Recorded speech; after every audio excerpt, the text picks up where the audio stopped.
Alright, so I've made 4 points now. We're going to do the 5th point. You've got your single crochet into the ring, chain 1, double crochet, chain 2, single crochet into that double crochet, chain 1, and then instead of single crocheting back into this loop, you want to pull your ring tight. Doesn't have to be all the way tight.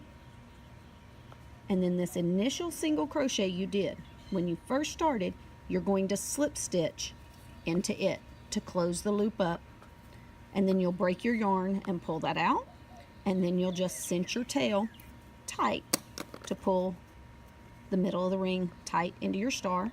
When you cut this and it's all tight, you'll have a pretty little star.